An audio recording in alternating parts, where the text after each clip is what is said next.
Good morning and welcome to the program Perspectives.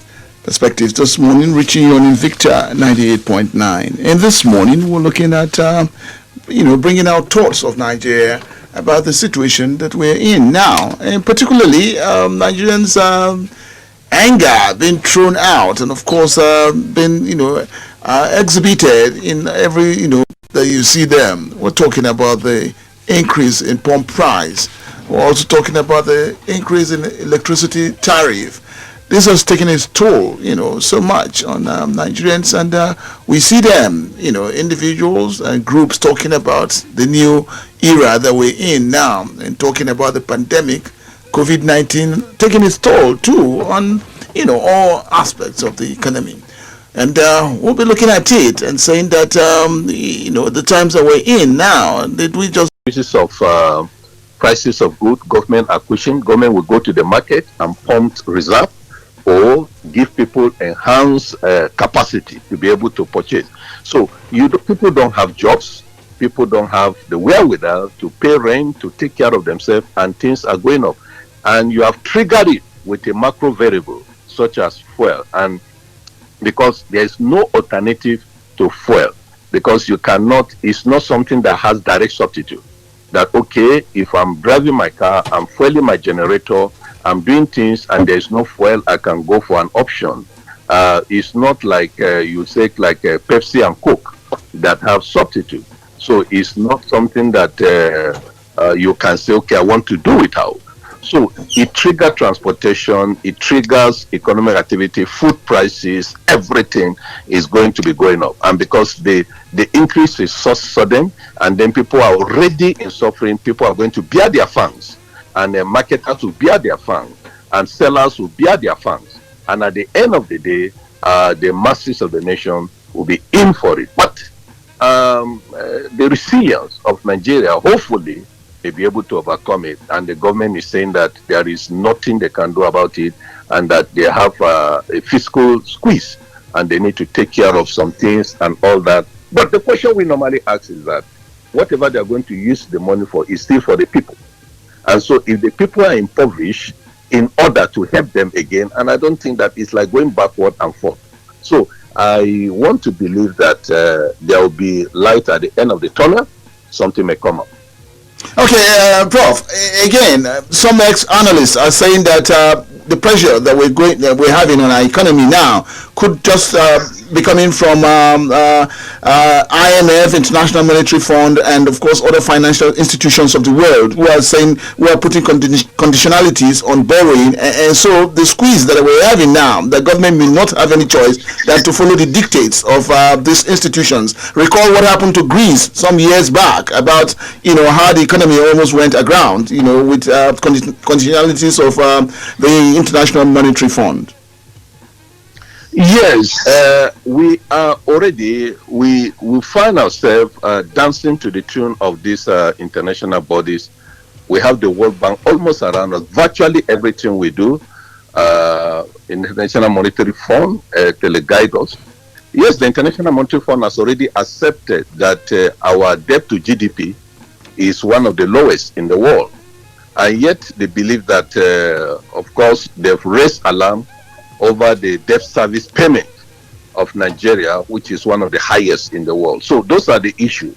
There are twin problems. Yes, we have advantage by the right, but by the left, we are struggling.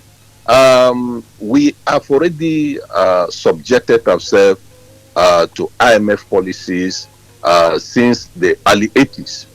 And that has been affecting us. For instance, the structural adjustment program that we face, austerity measures that we have taken, deregulations that we have implemented, and interest rate regime, trade issues, we have not been advantageous at all. For instance, if you look at Rwanda has always argued, how will somebody print paper and give to you and collect, resources in return?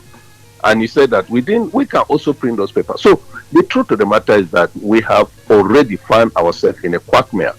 We believe that without IMF, we cannot implement our policy.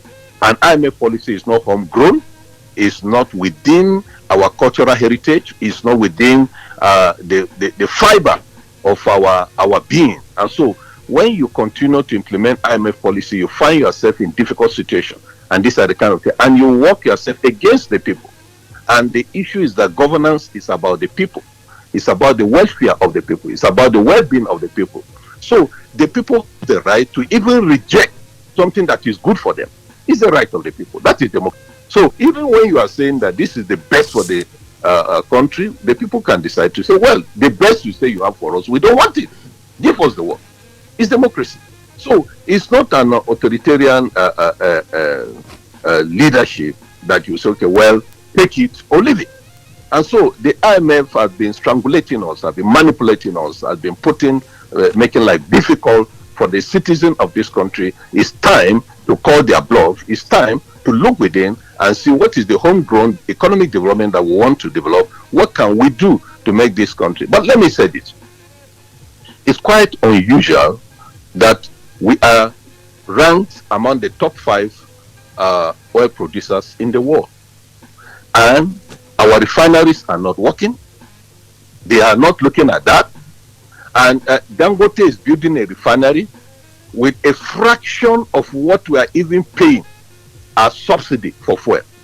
So that means, and that thing, he started this 2 years ago. That means within the last 2 years, we would have built 2 or 3 or 4 refineries that Dangote is building with a fraction of the resources we are expending on the refineries in Nigeria that are already outdated, that are not producing anything. The NNPC has spent 65 billion on salaries alone and do not produce a single drop of oil throughout the year. Now, if you see this kind of a thing, you begin to wonder and forget about other capital expenses, recurrent expenses, putting into hundreds of billions of naira without producing a drop. What are we talking about? So is the IMF not looking at those areas to see that this country, in fact, with the blessing of the resources that God has given us, in fact, petrol should be sold for next to nothing. We should almost be getting it for free. The way you go to UK, they come to your door and drop milk because they have it in abundance. How can we have something in abundance and then we'll be suffering, we'll be talking about price, we'll be struggling to have it and making things difficult? No, it is quite antithesis. It's anathema for us to be passing through those kind of things. So the time has come. Maybe this is now the old, we'll go the whole hog and find lasting solution to all this stress that Nigerians are passing through to get. India don't have oil at all. For the past 60 years, India has never had any fuel challenge at all. Cote d'Ivoire don't have it. Cote d'Ivoire have refineries. They are buying from Nigeria, producing it in Cote d'Ivoire, exporting to Nigeria. What kind of disgrace is that? And so these are the kind of things that we need to look at to see that the nations that buy these resources, that buy this crude from us, are doing far better than us. And if you look at the cost effectiveness they are talking about, what are you talking about? You're talking about landing cost. You're talking about cost of production. It is expensive. Let's compare the cost of production in Nigeria and other clients. You will see that what we are putting into our cost is the highest you can think of in the world. And yes, we say we want to do comparison, we want to compare ourselves with other nations. Well, nobody is against this, nobody is getting this. Yes, the government is passing through challenge, but we have to balance the equation. The people have to be happy, the government has to be happy. So happy people, happy government. And that is the issue. And to cap on that, would it be right to say that individual and group interests are playing out in determining the market forces of the economy here? Well, if you look at all these things, you agree with me that there are beneficiaries. It's a racket. It's a huge racket that is going on.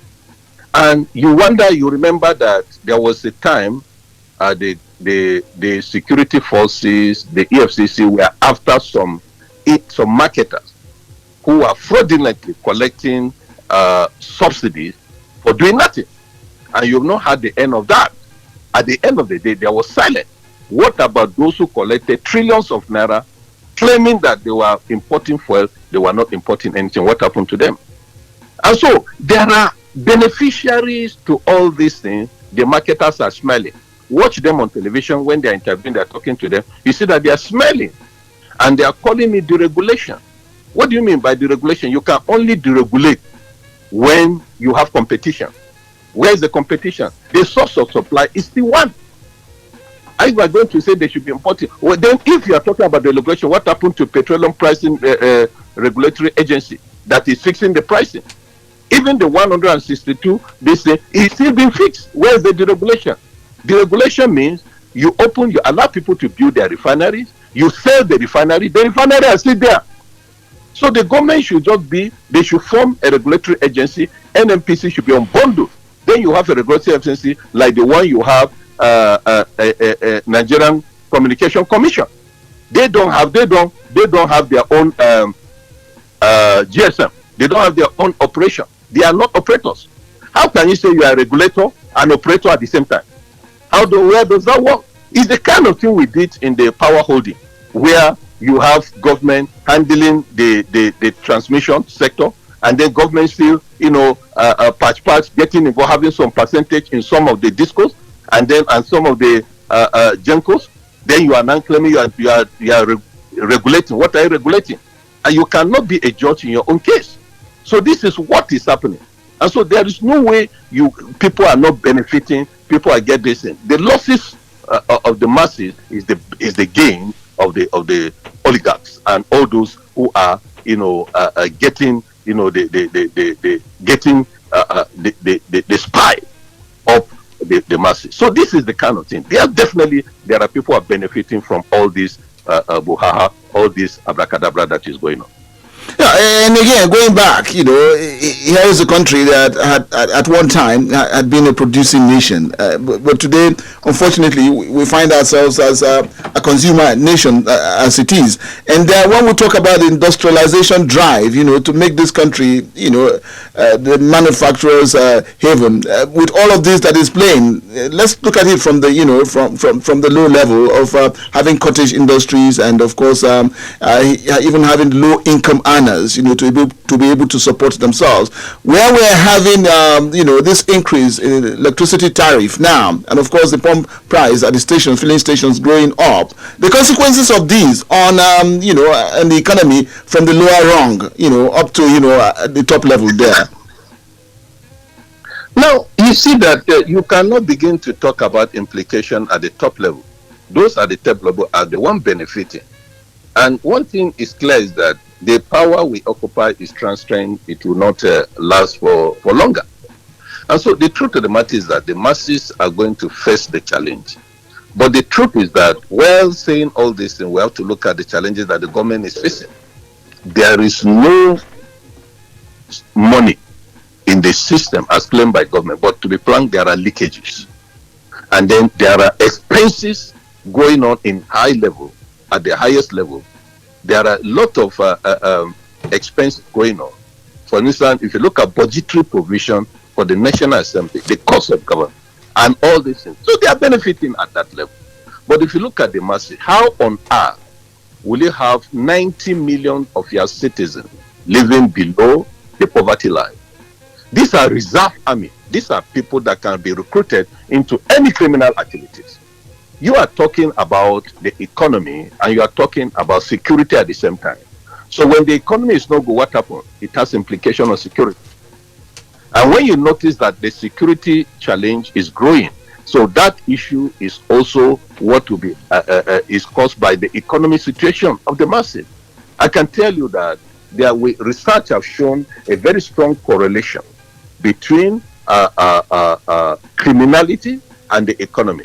Drug abuse, if you look at the National Directorate of Employment, you will see that the challenge, you will see the number of people that are going into drug abuse, into drug, all those things. So why is it? It's because people are getting to depression. And then when people are getting to depression, that's why you see a lot of suicide, a lot of criminality, and drug abuse also will lead to criminality. So these are the challenges that we're facing in the land. These are the difficulties that we're facing. These are the challenges that we need to address. That if we don't do it, the criminality, the security challenge will continue to grow. For instance, the danger of allowing the security challenge to linger is that the moment they start eating the forbidden fruit of criminality, it will be difficult. That's why you see those who say that they have been granted amnesty, rehabilitated, and all that. When they come out, they are not getting the kind of money they get in criminality. They relapse and go back to their criminal ways. They go back to their kidnapping. They go back to their insurgents. They go back to all these criminal activities they're involved in. The reason is that they could not sustain, and that is why you don't allow criminality to go longer. You have to crush it from the beginning, and that is what the challenge we're having now. So, of course, there are losers, there are gainers, just like in any market. This is a market game, and so losers are going to be there, and hopefully everybody to start to fight, and as they say, everyone to himself and God for us all.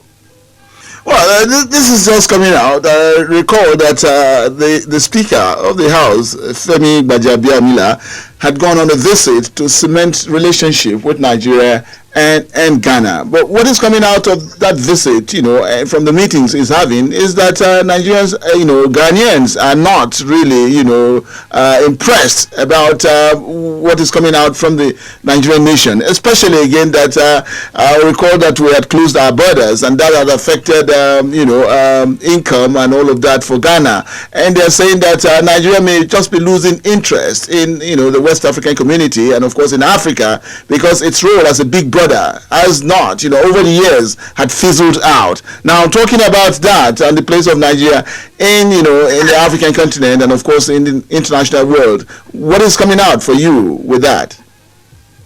Yes, you see, we have to get, one of the things that we normally get wrong is the fact that we are closing our borders and we are not producing enough. The productive capacity of the nation is far low. For instance, take rice now. Rice is about 30,000 or more. Now, and then, don't forget, the minimum wage has just been jacked up to 30,000. Many states have not even started implementing. And then 30,000 means an average of 1,000. That is $2. $2 per day. Less than $2. If we use the exchange rate of the government. So you are having about $2 per day. It's still the poverty line. How can you fix, wages at the poverty line? The way you are at the poverty line, the chances are that anybody can deplete. If you look at what people are facing, electricity increase, all this jack up here and there, what do we think we'll do? So the truth of the matter is that if we close our border, I don't see the economics of it. I don't see the trade. Now, don't forget, we are doing the African Continental Free Trade Agreement. You are closing your borders. When you close your border, what do you want to do about trade? You already signed the treaty in Niger. And then after signing the treaty, you are closing your border. So what are you talking about? Even within West Africa, you have not even started operating in Africa. Now, what nations can do, you can increase the tariff for certain goods that you don't want to come. And so if you don't want to have that, you get. But if we say we've closed the border and the custom are claiming that they are making more money, I don't understand. Is it that we are importing through our seaports or through our airports? We're importing more than necessary, and that is why we're getting a lot of money from custom. So we are leaders in ECOWAS, and now Ghanaians have taken the leadership of ECOWAS. They are going to lead, and then we'll be following behind, despite the claim that we are the largest economy in Africa, after followed by South Africa. We are going to be, South Africa are taking the leadership in Southern Africa. In fact, if not in Africa. And so, what we need to do, we have to negotiate a soft landing for our neighbors, such as, Togo, Benin Republic, and other. But if you look at that, within Niger here, Niger and Chad and those neighboring countries there, the border is very porous. There is a lot of influx of goods and other. Even cars are being imported within those angles. So we cannot now come through the West and we say we are blocking Togo, we are blocking Benin Republic, we are blocking Ghana and all that. It may not help us.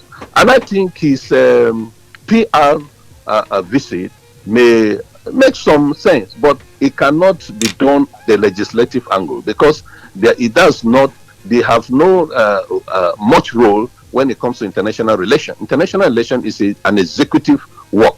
And so the Minister of External Affairs, he has to engage the Minister of External Affairs over there in Ghana.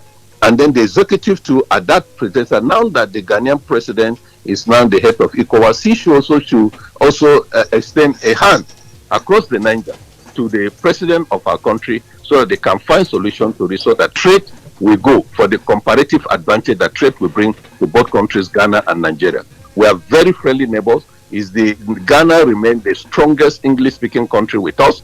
They are our brothers, our sisters, and I think we should do something to stem the tide of this, challenge we are facing. If we are facing this in South Africa, definitely it should not be our neighbors close by Ghana here. And I think this thing should not be done at the legislative level. It should be done at the executive level.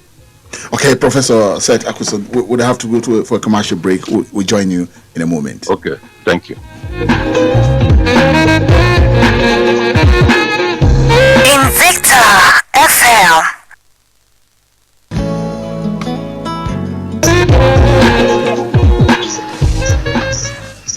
Welcome back. Here's the program Perspectives, and it's coming to you on Invicta 98.9. And we're talking about the situation of the country in the area of increase in pump price at the stations, and of course electricity tariff also on the high now, and Nigerians are talking about all of it. And of course we see some something's coming up on some people planning on protest marches. The National Association of Nigerian Students are calling on Nigerians to join them as they go on a peace protest, all in reaction to the increase in prices that we're having in these key areas. Prof, another thing has come up again, and this I brought it up in my introduction, saying that experts saying that about 50 million Nigerians, may likely have go into mental illness and commit suicide. And that's, from a mental health expert, Dr. Jibril Abdul Malik. He raised this alarm at this year's World Suicide Prevention Day, organized by the World Health Organization, WHO. Are you tying all of these to what is just coming out, with the Nigerian situation? Yeah, well, we cannot just affirm that. It's a projection. We pray it doesn't get to that. But the truth of the matter is that the challenges the nation is grappling with could lead to that. We may not have as high as that number, but already you see people jumping into the lagoon, you see people committing suicide, you see breadwinners committing suicide because they could not take care of their families. The schools are about to resume. There will be challenges of paying school fees. Any responsible parent will not want to be put to shame. So some of them, the only best thing to do is to take off their life, which is not good enough. But I think you can see that these are the challenges that people cannot fit. People cannot, when they find out that they cannot go into any criminality, the next thing to do is to take off their life. Yes, you are going to have a lot of people getting. The psychiatric hospital will be overwhelmed with mental challenges, because some may even go into drugs that will complicate, hard drugs that will complicate the matter of their health. And so these are the serious challenges that we are going to face. Now, if you look at, we have a psychiatric hospital very close to us here. I visited the hospital sometimes. You see that most of those people that they are young persons of average age. And so, if you find out from them what is going on, it's frustration. They are frustrated about life. They are tired of life. They cannot make ends meet. They cannot address the basic necessity of life that many countries are taking for granted. So, because of that, they feel frustrated. They go into drugs. And the implication of that is that it affects their mental health. It affects their ability to reasonably think and do things. So the next thing that they are put, and government will start spending money again to subsidize their medical bills in the hospital. So we are back to square one. And those are the things that to address this thing is holistic. We have to do holistically and look at the challenges that people are facing so that we'll not just be having mad people, crazy people on our street and all that. So these are the implications of all these economy woes that many people are grappling with. Well, Prof, analysts would say that there is nothing wrong with borrowing, and that again, but the key word to tie to borrowing would be that we plow it back into the economy. We revive sectors of the economy that needs attention, health, security, and all of that. But again, for the huge amount that Nigerians have gone borrowing on, how much of it has been plowed back into the economy so much that we can say that we are seeing a resuscitation of the economy? My brother, you have touched a sensitive part. If you talk about how much has been plowed back, maybe as a journalist, you'll be following up to see the debate that is going on at the National Assembly concerning the borrowed funds from China for the rail. We hope that what we are hearing, what we are reading, is not true, because will you believe that they sign document in Chinese without knowing what they are signing? Is it true? Now, number two, if you look at the cost per kilometer of the construction of those rails, they are one of the highest in the world. And then if you look at the Kaduna-Abuja road, Abuja-Kaduna road, and then Kaduna-Kano road, the National Assembly went on an oversight visit to find out that they've collected out of about 160 billion a month for the construction of that road. And the time for completion is already approaching. They've collected about 70% of the money and have done only less than 20% of the work. So these are questions to be asked. And don't forget, there are loans that have been taken. There is the loot that were recovered and that the claim was to be plowed back into some of this construction. We are not seeing the progress.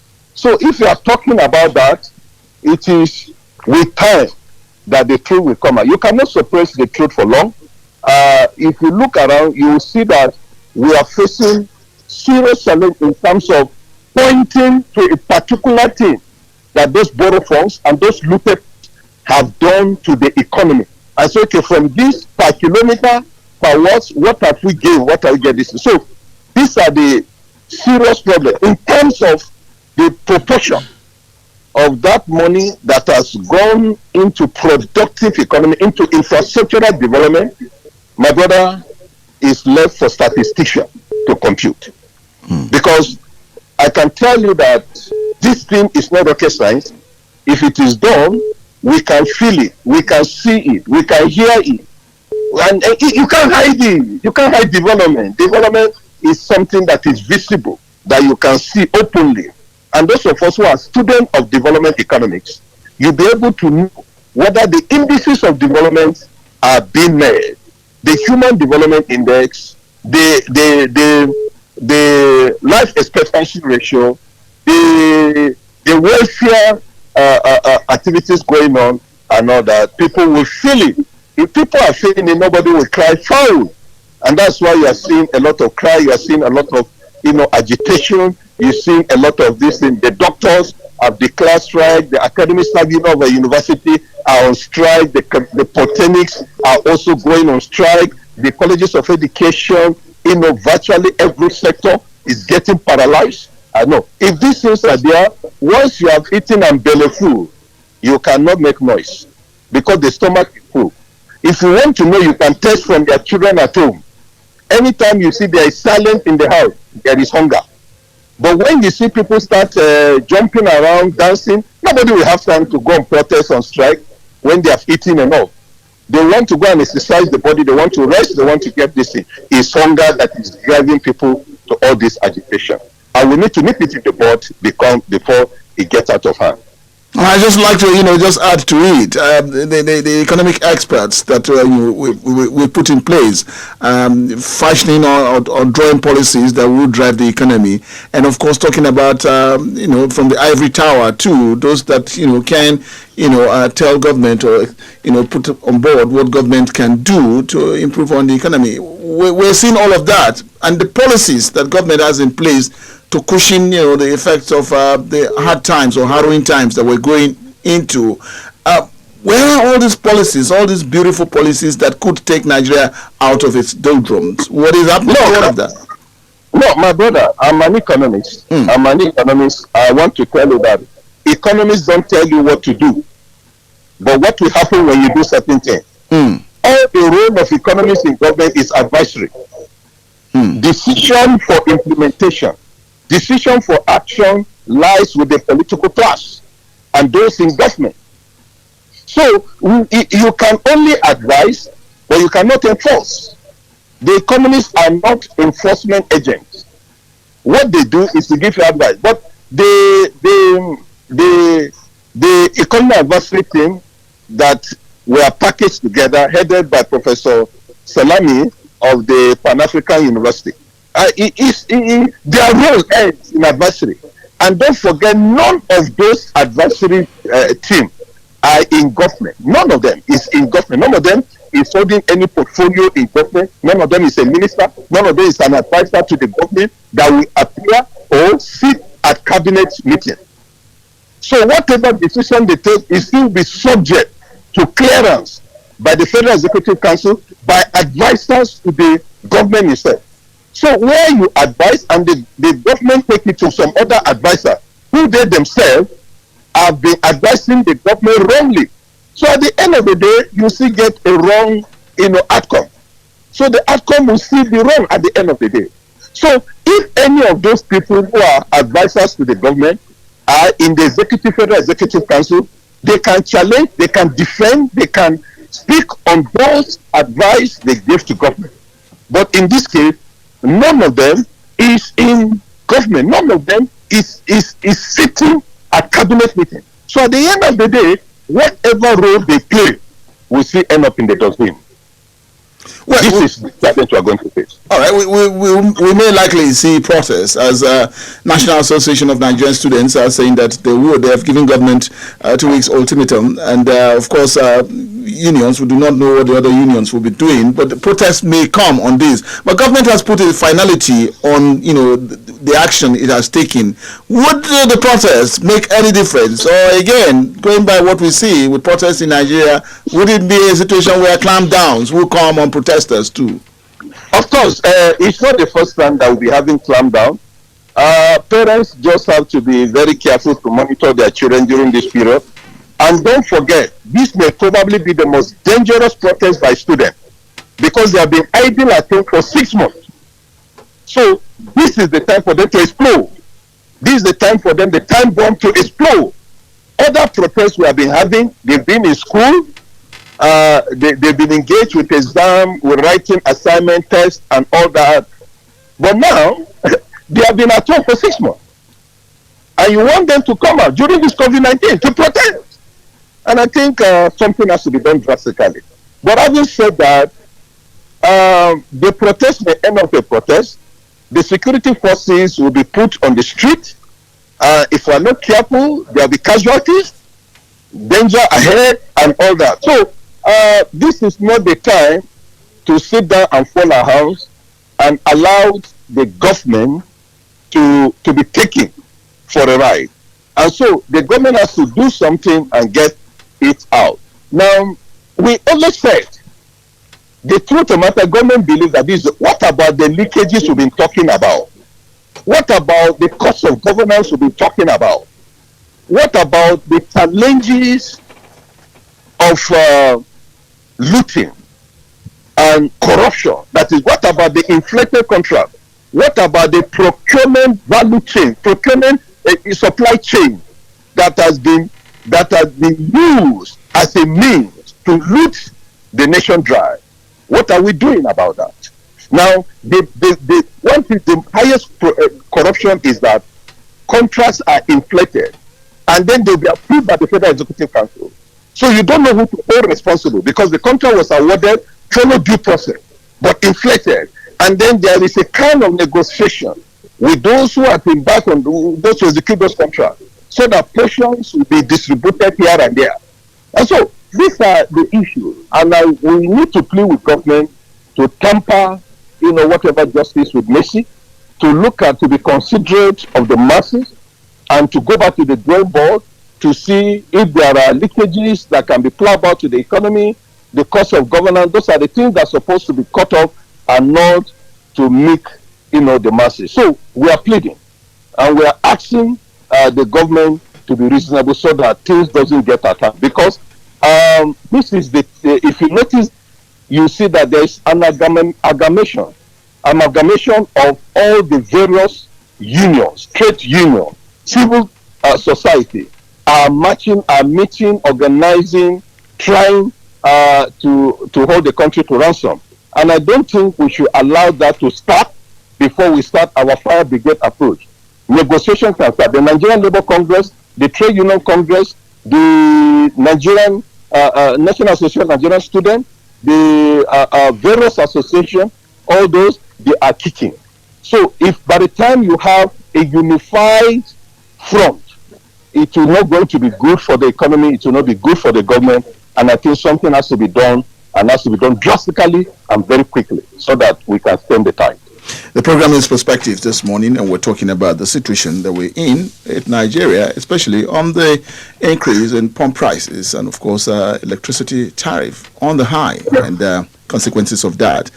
Professor Seth Akusun, economic development expert and expert on entrepreneurial services of the Kaduna State University, giving us his thoughts on this. Time for you to join the conversation with us and on 081 40,989, 081 40,989, or 070 87 989, 070 87 989.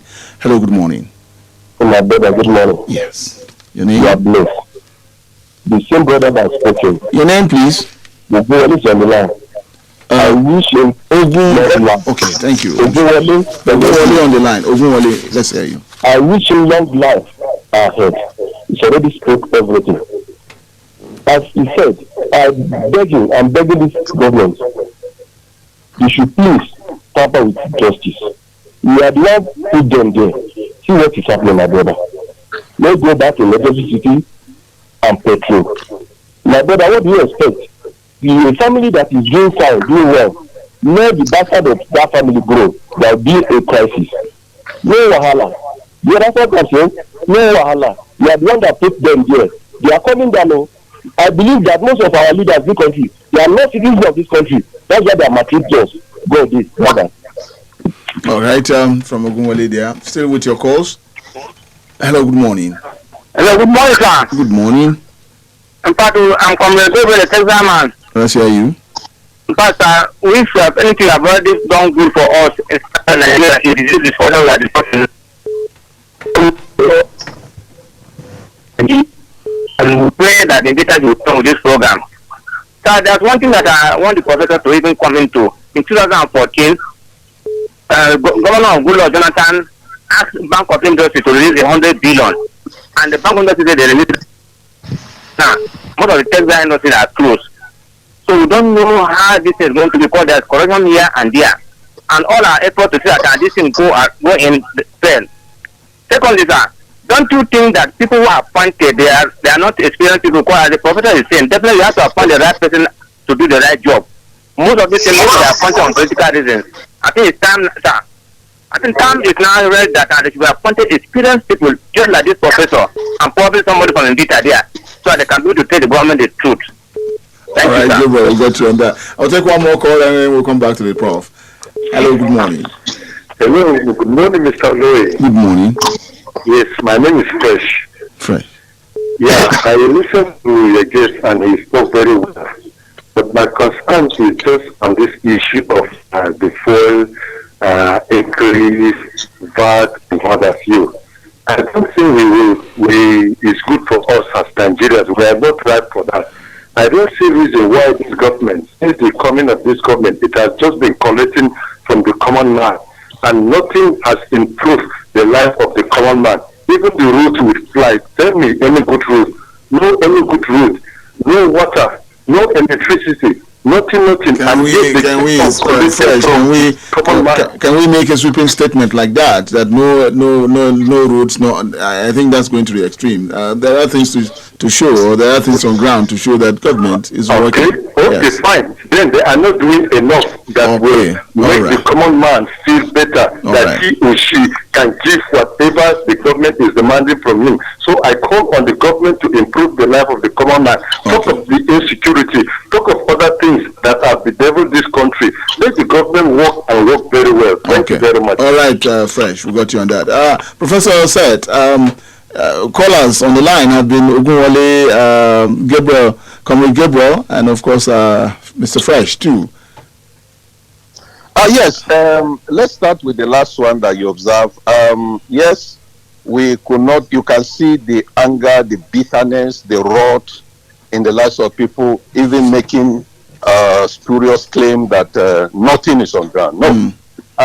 Of course, I've mentioned earlier that even the Kaduna-Abuja road, if you travel that road to Abuja, you will see that work is going on.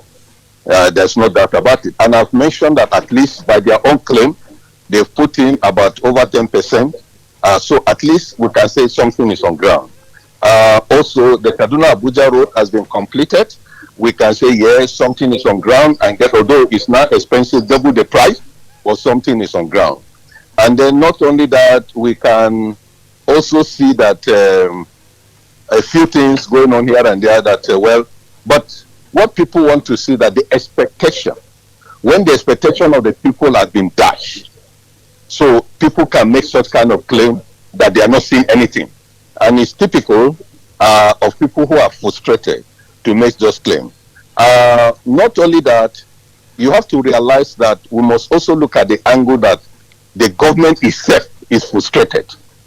The government is spending a lot of money on security, and the results are not what we want to see. The government is expending a lot of money on palliatives, based on the claim both of the budgetary provision, and at the end of the day, if you look at how much has been pumped in during this COVID-19, how much has been spent, so you want to see something tangible, something, magnificent, that you'll be able to beat your chest and say, yes, this is it. And I think this is where the people are getting it, frustrated.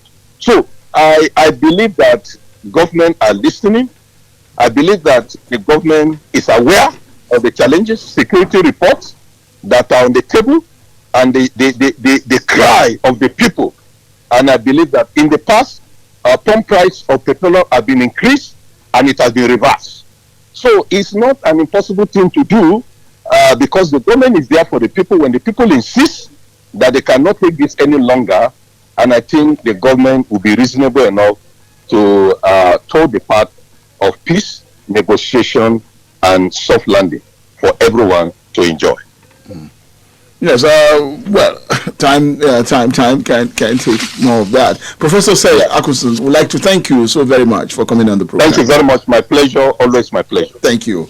And that would just be about the size of perspectives this morning with Professor Seth Akusun, economic development expert, and of course of the entrepreneurial services of Kaduna State University, sharing his thoughts with us on what is coming out with the increase in pump price at the stations, and of course electricity tariff also going on the high. Consequences and implications of that on the citizenry.